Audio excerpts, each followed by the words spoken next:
down on a piece of paper and read over. And it does me good. Amen. Now, I love it. If everybody will be quiet and listen, let's be quiet just a bit. I will try to read all this. I'll talk just a little first before I read. It so happened a few years ago that Chris Queen, most all of you know Chris Queen, that died a few years ago. He used to live in Sylvan, and he was the grandson of Uncle Benny Queen. And he happened to have one of the oldest church books that belonged to our church in Canada Township, known as Salt Creek. And he lent me this book to write the history of the Salt Creek Church. And, of course, I didn't know too many of them old-timers that was in that book, but anyway, I got to reading. And in that book, I found the original obituary of Grandpa Clemmy that lies right up there. The original obituary that was written by Uncle Benny Queen and some other men and was recorded in that church book. And so I was thrilled because I'd never been told too much about Grandpa Clemmy. I was too little to know too much about it back in the days when Mother would tell us these things. And then being young, I didn't pay too much attention to it. So anyway, I copied that off for myself. Then the last time that I ever saw Aunt Clare Hooper, you remember Aunt Clare, most all you older ones do. She and I got to talking about the Hooper family. And I asked her some questions about, we knew this old gentleman or knew of him as Grandpa Booney. But that was not his natural name. He was called Booney because he liked to live apart from other people, back in the woods and hunt and fish. His name was Clemmons Sr. Now, any of you want to get that? Clemmons was Grandpa Booney Hooper's name. So he was the father. He married who? Who Grandpa Clemmy married? Nobody here knows? No. Where are you? I'm right here, but I don't know. He married Polly Phillips. Polly Phillips. Polly Phillips. Uncle Clemmy married Polly Phillips. Grandpa Booney's wife was Barbara London. Barbara London was Grandpa Booney's wife. All right, I'm coming on down to my story. When Aunt Clare was visiting or staying over on Moses Creek with Lottie, Mary Jane, I went to see her. Last time I ever saw her and talked with her.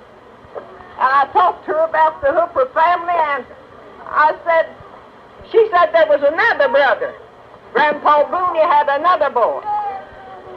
Well, I never had heard of the other boy, or at least I couldn't remember. And she said his name was Larkin.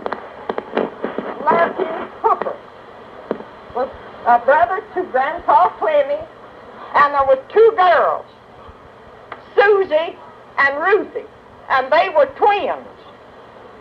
And Susie is the mother of the Stevens family. And Ruthie married a Woods. She was the old Uncle Ruffy Jackson, some of them, their mother, I think. But anyway, now if you listen carefully, I'll show you how the Lord will open up things to you a lot of times when you least expect it. That was in September when I went to see Aunt Clare. And the next spring, in April, one Monday morning I got up to get breakfast, and I got Uncle Larkin on my mind. And I couldn't think. I wondered. Well, now, I never heard of Uncle Larkin. Who did he marry? Where did his descendants go to? Or who were they? And every morning that week, I thought of Uncle Larkin when I'd get up. That is what first thing that come on my mind. And along toward the last of that week, I got a letter. And right here is the first page of that letter. From a man in Madisonville, Illinois. And the first word he said, I am the great-grandson of Larkin Hooper. Well, I don't know, I never have been so surprised in all of my life to hear from a person like that I'd never known. Well, he sent me all the names of Uncle Larkin's children and who they married and so on. And I had that. So he and I have corresponded for years. He's been to visit me 2 or 3 times, and we had a lot in common. He sent me the census of Jackson County when it was Haywood. He sent it when there was Grandpa Tom, Grandmother Mary, Uncle Jeff, Aunt Elizabeth, Uncle Jeff, Uncle Hut, and Aunt Mirandy was only 4 months old. I had that census.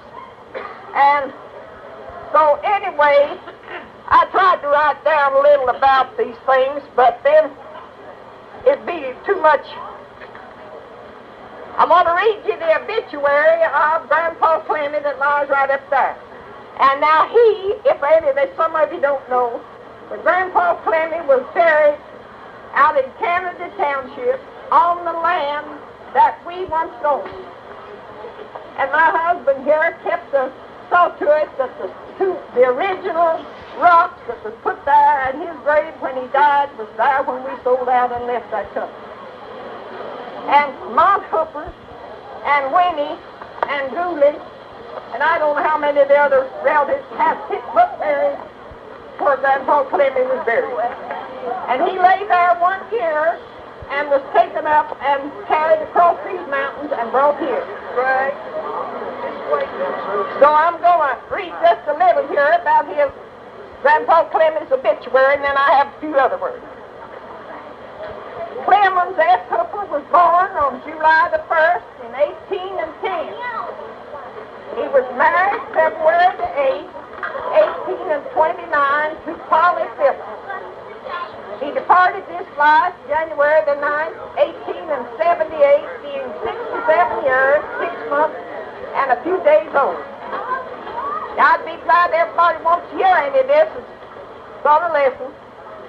He professed religion while living at Moses Creek about 40 years before he died and joined the Methodist Episcopal Church.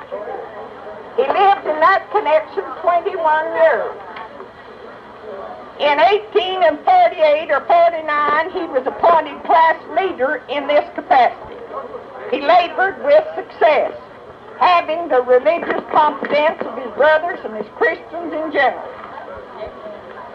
Now, this is a long obituary. Everybody listen for a minute. For several years before he severed his connection with the Methodists, he expressed dissatisfaction to the writer of these lines in reference to some of the practices of Methodism. His first objection was baptism. He said he could find in the New Testament one baptism and but one, and that was immersion. Second, he objected to the form of government, it being episcopal, and his view was democratic, or in other words, congregation. He objected to the manner of administering the sacrament, and especially in the inserting of those who could not eat as discerning the Lord's body. Having never complied with the law of the tables, he joined the Baptist Church at Johns Creek on October 1868. Afterwards, he moved his place of residence and membership to Saw's Creek. He lived in 1/2 mile of where we had our home. And he was soon licensed to preach. Now, that is the part I never did know. I never did know that our great-grandfather was licensed. He wasn't ordained, but he was licensed to preach. His preaching was earnest, and always carried with it the force of gospel truth. In prayer he was able. His labor at the altar with penitence was hardly equal, for there he seemed to have on the whole armor of God. On the first Sabbath of November in 1877, he filled his seat at the church for the last time on earth, labored earnestly with the penitents, and had the satisfaction of rejoicing with two of them in the first joy of their Christian love. He had to have assistance to get home and was confined until his departure on January the 9th in 1878. During his sickness, he expressed himself all the time. Resigned to the will of his master, his prayer was, Lord, thy will and not mine. And when the last moment came, it seemed that death had truly lost its sting, for without a struggle he fell asleep in the arms of him whom he trusted. May not the living now say with the apostle, O death, where is thy sting? In conclusion, we must say that the country has lost a good citizen whose moral and religious example is worthy of imitation. His wife lost a devoted husband, his children a kind father, and the Sabbath school a good superintendent. The church one of the best members. He was received by letter into the fellowship of the Salls Creek Baptist Church on March the 17th in 1872, 101 years ago. Licensed to preach by the unanimous vote of the church on April the 7th in 1872. Now, I have some more things that I would love to read, but then there's so much turmoil.